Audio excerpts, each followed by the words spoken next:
Morning all of you.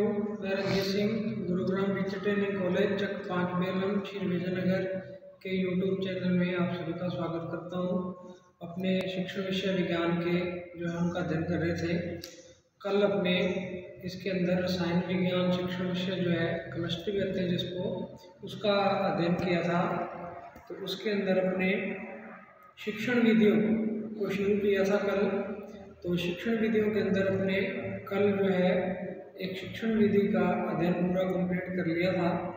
तो आज अपने विषय अपना वही है रसायन विज्ञान प्रकरण। अपना आज नई शिक्षण विधि है प्रदर्शन विधि। तो आज अपने इसके अंदर जो प्रदर्शन विधि होती है शिक्षण की, उसका अध्ययन करेंगे। डेमोन्स्ट्रेशन मेथड भी कहते हैं इसको। तो प्रदर्शन विधि जो है क्या है, इसका अर्थ, इसके अंदर ये टॉपिक हमने आज डिस्कस करने हैं। प्रदर्शन विधि का अर्थ क्या होता है, प्रदर्शन का नियोजन मतलब प्लानिंग कैसे की जाती है, फिर प्रदर्शन प्रस्तुत कैसे किया जाता है, कितने प्रकार का हो सकता है, फिर इसके अंदर जब प्रस्तुत करना है प्रदर्शन को तो सावधानी अपने को क्या क्या ध्यान में रखनी है, फिर प्रदर्शन विधि के गुण क्या है और प्रदर्शन विधि के दोष क्या है, ये अपने इसके अंदर डिस्कस करेंगे पॉइंट। तो सबसे पहले अपने देखते हैं प्रदर्शन विधि का अर्थ क्या होता है। तो प्रदर्शन अपने को नाम से पता चल रहा है कि किसी भी घटना किस प्रकार से जो है वो घटित होती है। कोई घटना की बात करें तो वो कैसे घटित होती है, ये दर्शाने के लिए प्रदर्शन विधि का अपने उपयोग कर सकते हैं। या अपने कह सकते हैं कोई संरचना है, ठीक है, किसी पदार्थ की है या किसी अंग की है। जैसे विज्ञान के अंदर शरीर के जो अंग है, तंत्र है, उनकी संरचना का अपने अध्ययन करते हैं। कोई भी संरचना है या किसी अंग की या संरचना की कार्यविधि है या कोई तथ्य है, तो उसका अपने को ज्ञान लेने के लिए अपने प्रदर्शन विधि का उपयोग कर सकते हैं। तो प्रदर्शन अपने कह सकते हैं एक साधन है जिसके द्वारा यह दिखाया जाता है कि कोई घटना किस प्रकार से घटित होती है। या अपने विज्ञान की बात करें तो विज्ञान के अंदर जो भी अपने शरीर के अंदर अंग हैं, उनकी संरचना कैसी है और वो कार्य कैसे कर रहे हैं, इसको दिखाने के लिए शिक्षक जो है कक्ष में उस कार्य प्रणाली को बच्चों को बताने के लिए प्रदर्शन विधि का सहारा ले सकता है। प्रदर्शन के अंदर शिक्षक जो है कोई मॉडल है या कोई चार्ट है या कोई उपकरण है, उसको कक्षा में ला करके भी बच्चों को दिखा सकता है, उसको समझा सकता है, उसकी संरचना को, उसकी कार्यविधि को। तो प्रदर्शन विधि का मेन मकसद यही है, किसी भी संरचना या किसी संरचना की कार्यविधि है या कोई तथ्य है तो उसकी जो है जानकारी बच्चों को देनी है, तो अपने प्रदर्शन विधि का सहारा ले सकते हैं। तो ये प्रदर्शन विधि का अर्थ है। फिर प्रदर्शन विधि का अर्थ के बाद है प्रदर्शन का जो नियोजन है, मतलब अगर प्रदर्शन विधि का उपयोग करना है शिक्षक को और उसके अंदर उसने फिर इसका नियोजन कैसे करना है, प्लानिंग कैसे करेगा। तो सबसे पहले इसकी प्लानिंग करनी पड़ती है शिक्षक को, प्रदर्शन विधि का उपयोग करना है। या मान लो कि कोई प्रदर्शन करना है बच्चों के सामने कक्ष में, तो उसकी पहले उसको प्लानिंग करनी पड़ेगी। तो शिक्षक जो है प्लानिंग के अंदर सबसे पहले तो ये देखेगा कि उसकी आवश्यकता, उस प्रदर्शन की आवश्यकता क्या है या उस प्रदर्शन की आवश्यकता क्यों है। तो सबसे पहले उसकी आवश्यकता को देखेगा शिक्षक, उसकी आवश्यकता का अध्ययन करेगा। फिर उसके प्रदर्शन के उद्देश्य देखेगा कि प्रदर्शन के उद्देश्य क्या है, ऑब्जेक्ट क्या है, यह प्रदर्शन बच्चों के सामने क्यों प्रस्तुत किया जा रहा है। तो दो चीज़ें तो ये नियोजन के अंदर शिक्षक ध्यान रखेगा कि उसका आवश्यकता, फिर उसका उद्देश्य। फिर जब आवश्यकता और उद्देश्य निर्धारित कर लेगा प्लानिंग के अंदर, फिर उस प्रदर्शन से संबंधित जो उपकरण हैं उपयोग में लिए जाएंगे शिक्षक के द्वारा प्रदर्शन के दौरान, उन उपकरणों को वो एकत्रित कर लेगा प्रदर्शन से पहले ही। प्रदर्शन के दौरान जिनका वो शिक्षक जो है उपयोग करेगा वो उपकरण उसको एकत्रित करने पड़ेंगे। फिर प्रदर्शन जो है वो पाठ्य सामग्री जो है उन बच्चों की उसके अनुकूल होना चाहिए। इस चीज़ को शिक्षक ध्यान में रख करके प्रदर्शन जो है उसको कक्ष में करेगा या प्रदर्शन का उपयोग करेगा। तो उद्देश्य निर्धारित कर लेगा, आवश्यकता निर्धारित कर लेगा या आवश्यकता का अध्ययन कर लेगा, फिर उससे संबंधित उपकरण एकत्रित कर लेगा कौन कौन से चाहिए, फिर वो यह निर्धारित कर लेगा कि यह उनकी पाठ्य क्रिया जो है या पाठ्य वस्तु है उसके अनुकूल ही प्रदर्शन होना चाहिए और छात्रों की आयु के भी अनुकूल होना चाहिए। इस चीज़ की प्लानिंग शिक्षकों को पूर्व में प्रदर्शन से करनी है कि बच्चों की आयु के अनुसार या उनकी मानसिक आयु जो है, मानसिक स्तर है, उसके अनुसार होना चाहिए। फिर प्रदर्शन जो है इसका उपयोग शिक्षक को पूर्व में प्लानिंग कर लेनी चाहिए कि पाठ के प्रारंभ में करना है प्रदर्शन का उपयोग या पाठ के बीच में करना है या पाठ के अंत में, क्योंकि प्रदर्शन का उपयोग शिक्षक कोई भी पाठ शुरू कर रहा है, लेसन प्लान कर रहा है तो उसके प्रारंभ में भी कर सकता है, उसके मध्य में भी कर सकता है, उसके अंत में भी कर सकता है। तो ये इसकी प्लानिंग के अंदर आ जाती है जो बातें मैंने बता दी कि एक तो आवश्यकता, ठीक है, उसको देख लेना चाहिए। फिर उद्देश्य क्या है प्रदर्शन के, उसको देख लेना चाहिए शिक्षक को। उसके बाद उसकी जो है उपकरण जो उसने उपयोग करने हैं या उपयोग में लिए जाएंगे उनको एकत्रित पहले से करके रखना चाहिए। उसके अलावा शिक्षक को बच्चों की जो मानसिक स्तर है या मानसिक आयु है उसको ध्यान में रखते हुए प्रदर्शन का उपयोग करना चाहिए। फिर उनकी पाठ्य वस्तु जो है प्रदर्शन उसके अनुकूल हो या उससे संबंधित होना चाहिए, ठीक है। तो ये इसकी प्लानिंग के तरह आ जाएगी बातें, प्रदर्शन का नियोजन या प्लानिंग। उसके बाद है प्रदर्शन प्रस्तुत करना। अब जब शिक्षक प्रदर्शन विधि का उपयोग करेगा, मतलब कोई भी संरचना है, कोई कार्यविधि है, कोई तथ्य है, उसका प्रदर्शन कर रहा है शिक्षक, तो प्रदर्शन जो करेगा जब, तो फिर प्रदर्शन भी दो प्रकार का होता है। एक तो शिक्षक प्रधान प्रदर्शन होता है और एक छात्र केंद्रित प्रदर्शन होता है। तो पहला है शिक्षक प्रधान प्रदर्शन।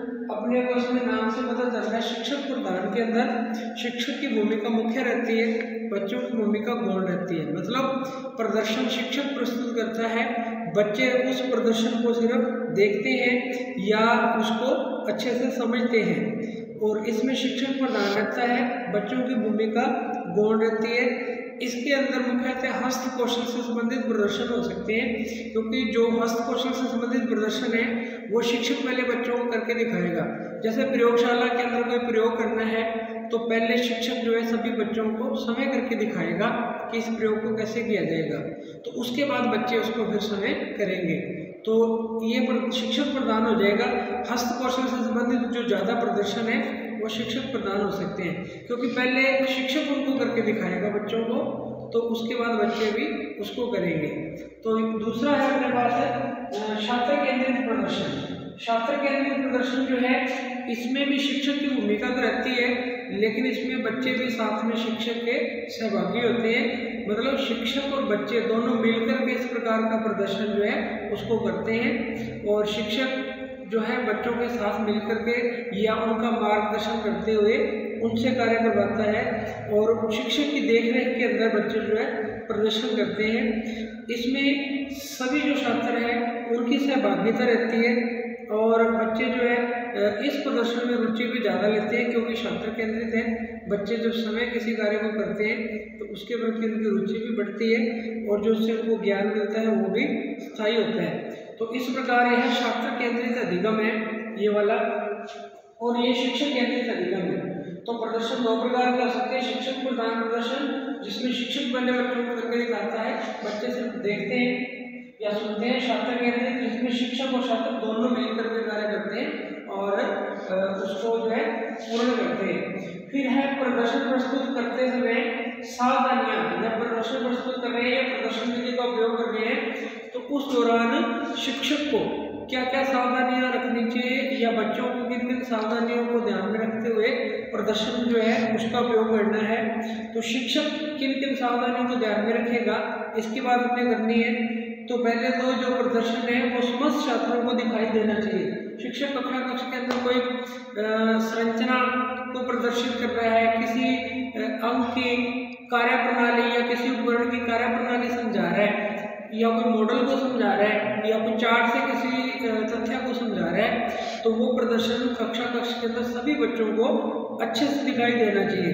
इस प्रकार की व्यवस्था होनी चाहिए कि सभी जो बच्चे पीछे लास्ट बेंच तक बैठे हैं उनको भी वो प्रदर्शन अच्छे से दिखाई देना चाहिए। दूसरा है पर्याप्त प्रकाश का प्रबंध करना चाहिए प्रदर्शन के दौरान। जब प्रदर्शन प्रस्तुत किया जा रहा है बच्चों के सामने, तो पर्याप्त प्रकाश होना चाहिए ताकि सभी बच्चे उसको बड़े अच्छे से आसानी से देख सकें और उसकी जो संरचना है या जो कार्यविधि है उसको समझ सकें।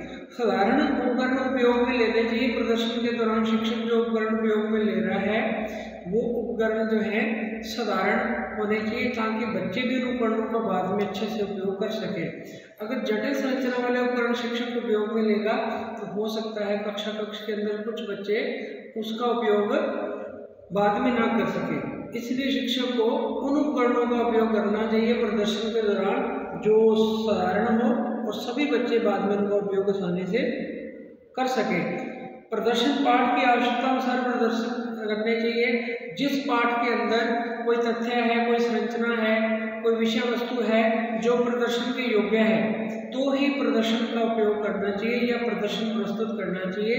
अनावश्यक प्रदर्शन प्रस्तुत नहीं करने चाहिए। अगर किसी पाठ में जरूरत है प्रदर्शन की, कोई ऐसी विषय वस्तु है, कोई ऐसा अंग है, कोई कार्यप्रणाली है तो ही प्रदर्शन प्रस्तुत करना चाहिए। पाठ की आवश्यकता के अनुसार ही करने का मतलब ये होना चाहिए। इसके अलावा प्रदर्शन द्वारा कोई बिंदु स्पष्ट होना चाहिए। प्रदर्शन अपने कर रहे हैं तो उसमें कोई ना कोई बिंदु जो है उसको स्पष्ट किया जाना आवश्यक है। अगर कोई बिंदु स्पष्ट ही नहीं किया जा रहा और प्रदर्शन किया जा रहा है तो वो प्रदर्शन फिर निरर्थक माना जाता है और बच्चे धीरे धीरे जो है प्रदर्शन से रुचि अपनी लेना बंद कर देते हैं। तो कभी भी जब प्रदर्शन प्रस्तुत किया जाए शिक्षक के द्वारा किसी न किसी बिंदु को उसमें स्पष्ट किया जाना चाहिए। फिर प्रदर्शन के समय शिक्षक को मौखिक ढंग से भी बच्चों को समझाना चाहिए। शिक्षक जब प्रदर्शन कर रहा है तो साथ साथ में बच्चों को बोल करके मौखिक रूप से बताया भी जाना चाहिए। ठीक है, जैसे मान लो कोई मॉडल दिखा रहा है बच्चों को शिक्षक या किसी संरचना के बारे में समझा रहा है, ठीक है, तो साथ साथ में उसको बोलते हुए भी बच्चों को उसके बारे में बताना चाहिए। अगर कोई डायग्राम बना रहा है ब्लैक बोर्ड पे डायग्राम बना के समझा रहा है तो उस डायग्राम की जो कार्यप्रणाली है उसको बोलते हुए भी साथ साथ में बच्चों को बताना चाहिए ताकि प्रदर्शन जो है वो उसमें रुचि बनी रहे, बच्चे बोर नहीं हुए, शिक्षक के साथ सहभागी बने रहे और जो है अच्छे से उनको समझ में आ सके। प्रदर्शन में छात्रों की रुचि आवश्यक है, तो प्रदर्शन करने से पहले बच्चों के पूर्व ज्ञान को जो नया ज्ञान प्रदर्शन के द्वारा दिया जाने वाला है उससे जोड़ना चाहिए। तो जब पूर्व ज्ञान को नवीन ज्ञान से जोड़ करके बच्चों को सक्रिय करके फिर प्रदर्शन प्रस्तुत किया जाएगा तो बच्चे उसमें रुचि लेंगे। अगर प्रदर्शन अपने प्रस्तुत करने से पहले बच्चों को उसमें सक्रिय नहीं करते तो फिर बच्चे जो है उसमें रुचि भी धीरे धीरे लेना बंद कर देते हैं। इसलिए बच्चों को सक्रिय करके उसके बाद ही प्रदर्शन जो है उसको प्रस्तुत करना चाहिए। फिर प्रदर्शन में छात्र बोध कर सके, सिद्धांत में संबंध स्थापित कर सकें, इसके लिए प्रदर्शन जो है बच्चों को अच्छे से उसके बारे में जानकारी देने के बाद ही प्रस्तुत किया जाना चाहिए। तो ये कुछ सावधानियां हैं जो मैंने आपको बताई, ये प्रदर्शन प्रस्तुत करते समय शिक्षक को ध्यान में रखनी चाहिए। ठीक है, अब अपने पास आ जाते हैं प्रदर्शन विधि के गुण। प्रदर्शन विधि के फायदे क्या क्या हैं, इसमें अच्छी बातें कौन कौन सी हैं जो, क्योंकि कल भी मैंने बताया था जितने भी शिक्षण विधि है हर विषय के अंदर लगभग 9-10 शिक्षण विधियाँ दी हुई हैं, टीचिंग मेथड। तो हर विषय के लिए कुछ शिक्षण विधियाँ अलग होती हैं दूसरे विषयों से और हर शिक्षण विधि का कुछ न कुछ फायदा होता है, कुछ न कुछ नुकसान मतलब उसके दोष भी होते हैं। तो हर शिक्षण विधि में कुछ गुण भी हैं, कुछ दोष भी है। तो इस विधि के कुछ गुण हैं मतलब जो बच्चों के लिए उपयोगी है। तो पहला तो अगर अपने जो है कोई वास्तविक जो पदार्थ है उसको बच्चों को उसके बारे में बताना चाहते हैं तो अपने प्रदर्शन विधि का वहाँ बहुत अच्छे से उपयोग करके बच्चों को उसके बारे में बता सकते हैं। क्योंकि अगर कोई वास्तविक पदार्थ है उसकी क्रियाविधि बताना चाहते हैं, जैसे साइंस के अंदर अपने पुष्प है, पुष्प की संरचना बच्चों को बताना चाहते हैं तो अपने पुष्प को कक्षा कक्ष में ला करके उसकी संरचना को बच्चों को बड़ी आसानी से बड़े अच्छे ढंग से समझा सकते हैं। तो वहाँ पे फिर प्रदर्शन विधि का या प्रदर्शन का उपयोग किया जा सकता है। या अपने बच्चों को ताजमहल के बारे में बताना चाहते हैं तो अपने बच्चों को वहाँ ले जा करके ताजमहल के बारे में अच्छे से समझा सकते हैं, बता सकते हैं। तो मतलब वास्तविक वस्तुओं की संरचना या उनकी क्रियाविधि या उनके बारे में जो तथ्य हैं उनको अगर बताना हो तो वहाँ ले जा करके या उस वास्तविक वस्तु को अगर छोटी कक्षा कक्ष में ला करके प्रदर्शन विधि की सहायता से बहुत अच्छे से उसके बारे में बच्चों को बताया जा सकता है। फिर प्रदर्शन में उपकरणों की आवश्यकता बहुत कम पड़ती है, क्योंकि ज़्यादातर जो प्रदर्शन करने वाले संरचना है या जो कार्यविधि है या जो तथ्य है उनमें उपकरणों की आवश्यकता नहीं पड़ती है। तो प्रदर्शन विधि में बहुत ही कम उपकरणों की सहायता से प्रदर्शन बहुत अच्छे से किया जा सकता है। जैसे पुष्प को मैंने बताया, पुष्प की संरचना बतानी है तो उसमें किसी उपकरण की आवश्यकता नहीं है। एक पुष्प शिक्षक कक्ष में लाएगा और उसकी संरचना को सभी बच्चों को बड़े आराम से समझा सकता है। तो बड़े कम उपकरणों की सहायता से उपयोग में इस विधि को ले सकते हैं। अच्छा, यह विधि खर्चीली नहीं है या कम खर्चीली है। इसमें इस विधि के द्वारा बच्चों को अध्ययन करवाने में ज़्यादा धन या खर्च करने की आवश्यकता नहीं है, कम खर्चीली विधि है, इसलिए ये इसका फायदा है। फिर छात्र जो है उनकी भागीदारी इस विधि में अच्छी रहती है, क्योंकि शिक्षक जब किसी चीज़ का प्रदर्शन करता है तो बच्चे जो है उसमें रुचि ज़्यादा लेते हैं। बच्चे जो है बड़े ध्यान से वस्तु की क्रियाविधि या तथ्य या संरचना को देखते हैं, और वास्तविक अगर वस्तु बच्चों को प्रदर्शन के लिए दिखाई जा रही है तो वो उसको बड़े ही ध्यान से देखते हैं, उनमें उसके शिक्षण के प्रति रुचि बनी रहती है। विज्ञान जो विषय है उसमें यह विधि सबसे अधिक उपयोगी है, क्योंकि विज्ञान के अंदर बहुत सारे उपकरण ऐसे होते हैं या बहुत सारे पदार्थ ऐसे हैं जिनको अपने कक्षा में बच्चों के सामने दिखा करके उनको उनकी कार्यविधि या उनकी संरचना के बारे में बता सकते हैं। तो प्रदर्शन विधि विज्ञान के अंदर बहुत ही अच्छे से उपयोग में लाई जा सकती है, और विज्ञान के विभिन्न उपकरणों या विभिन्न अंगों की संरचना कार्यविधि को बड़ी आसानी से समझाया जा सकता है। फिर प्रदर्शन विधि जो है किसी भी घटना को बड़ी आसानी से स्पष्ट कर सकती है। अपने किसी घटना के बारे में बच्चों को बताना चाहते हैं तो प्रदर्शन के द्वारा उस घटना को बड़ी आसानी से बच्चों को दिखाया जा सकता है, समझाया जा सकता है। फिर प्रदर्शन द्वारा समस्या समाधान संभव है। अगर प्रदर्शन विधि है अपने उपयोग में कर रहे हैं तो कोई समस्या है उसका समाधान आसानी से प्रदर्शन विधि का उपयोग करके बच्चों के सामने प्रस्तुत किया जा सकता है। फिर प्रदर्शन विधि में दृष्टि और श्रवण इंद्रियां दोनों सक्रिय रहती है, क्योंकि बच्चे प्रदर्शन विधि के अंदर देखते भी हैं और सुनते भी हैं। अपने पीछे बात की थी, प्रदर्शन जब शिक्षक करेगा तो वो शिक्षक को प्रदर्शन करते समय साथ साथ में बोलते भी रहना चाहिए, मतलब बोल करके उसके बारे में बताते भी रहना चाहिए। इसलिए प्रदर्शन विधि में बच्चों की जो दोनों ज्ञानेंद्रिय आँख और कान सक्रिय रहती है, तो शिक्षक के द्वारा बच्चों की भागीदारी भी इसमें बढ़ती है। फिर निरीक्षण करने की, तर्क करने की, विचार करने की शक्ति का बच्चों में विकास होता है। बच्चे जब किसी वस्तु का, किसी पदार्थ का प्रदर्शन देखते हैं या किसी घटना का प्रदर्शन देखते हैं तो उनमें उसके प्रति अपना तर्क देने की, ठीक है ना, चिंतन करने की जो शक्ति है उसका विकास होता है। फिर प्रदर्शन विधि में उपकरणों की संख्या में कमी होने पर भी शिक्षण प्रभावशाली रहता है, क्योंकि उपकरण अपने कम उपयोग कर रहे हैं। फिर भी शिक्षण ज़्यादा प्रभावशाली है, क्योंकि प्रदर्शन में बच्चे सक्रिय ज़्यादा रहते हैं। वो उनके सामने जब किसी वस्तु ला करके दिखाई जा रही है तो वो उसमें अपनी मानसिक शक्ति है उसका विकास ज़्यादा कर पाते हैं। तो यह प्रदर्शन विधि के गुण थे। अब है प्रदर्शन विधि के दोष। इसमें कमियां हैं कुछ इस विधि के अंदर या इसके कुछ दोष हैं। तो उसमें पहला दोष तो ये है कि बालकों को समय प्रयोग के अवसर कम मिलते हैं इस विधि के अंदर, क्योंकि मैंने बताया था कि शिक्षक पर प्रदर्शन होता है, दूसरा बात छात्र केंद्रित। छात्र केंद्रित में भी शिक्षक बच्चों के साथ उसमें कार्य में भाग लेता है या उनकी सहायता करते हैं। अकेले बच्चे प्रदर्शन विधि का उपयोग नहीं कर सकते हैं। तो यह इस विधि की कमी है कि यह जो है बालकों की इसमें जो है अपने कह सकते हैं सहभागिता कम रहती है, या जो समय बच्चे प्रयोग करके प्रदर्शन विधि करके नहीं सीख सकते। शिक्षक की आवश्यकता इसमें रहती है। बिना शिक्षक के प्रदर्शन विधि का उपयोग करने का मतलब नहीं किया जा सकता, क्योंकि कुछ शिक्षण विधि ऐसी भी है जिसमें बच्चे समय उस विधि का उपयोग करके भी सीख सकते हैं, लेकिन प्रदर्शन विधि में शिक्षक की आवश्यकता अनिवार्य होती है। यह इस विधि की एक कमी है। दूसरा है कुछ छात्र ठीक प्रकार प्रयोगों का निरीक्षण नहीं कर सकते। जब शिक्षक प्रयोग करके बच्चों को दिखा रहा है, ठीक है, जैसे मान लो मीथेन गैस का बनना, यह प्रदर्शन विधि के द्वारा शिक्षक बच्चों को दिखाएगा, ठीक है। प्रयोगशाला के अंदर शिक्षक कोई प्रयोग करके बच्चों को दिखा रहा है तो सभी बच्चे जो है उनको आसानी से नहीं समझ सकते हैं, क्योंकि कक्षा में कुछ बच्चे ऐसे भी होते हैं जिनको एक बार प्रयोग करके दिखाने से उनको अच्छे से समझ में नहीं आता है। इसलिए प्रदर्शन विधि जो है इसका उपयोग करने से जो प्रयोग करके बच्चों को दिखाए जा रहे हैं सभी बच्चे उसको अच्छे से नहीं समझ पाते हैं। फिर कभी कभी शिक्षक द्वारा प्रयोग सफल नहीं होता है तो छात्रों के मन में उसके प्रति असंतोष या शिक्षक के ज्ञान के प्रति भी असंतोष उत्पन्न हो सकता है, क्योंकि प्रदर्शन के दौरान शिक्षक बच्चों के सामने ही प्रयोग करके दिखाता है, ठीक है। और कई बार ऐसा होता है कि प्रयोग के परिणाम सही नहीं आते। जैसे विज्ञान के अंदर जो रसायन विज्ञान अपने पढ़ रहे हैं, इसके अंदर मूलक होते हैं, रेडिकल होते हैं, वो मूलक जब निकाले जाते हैं तो बहुत बार उनके अंदर शुद्धियाँ आ जाती हैं। तो थोड़ी बहुत भी अगर शुद्धि आ जाए तो परिणाम उससे प्रभावित हो जाता है। तो ये शिक्षक से भी हो सकता है, कई बार कोई शुद्धि रह जाए। तो जब ऐसी प्रदर्शन विधि के अंदर समस्या आती है तो बच्चों में जो है शिक्षक के ज्ञान के प्रति भ्रम या अपने कह सकते हैं आशंका, ठीक है, की स्थिति पैदा होती है या असंतोष की स्थिति पैदा होती है।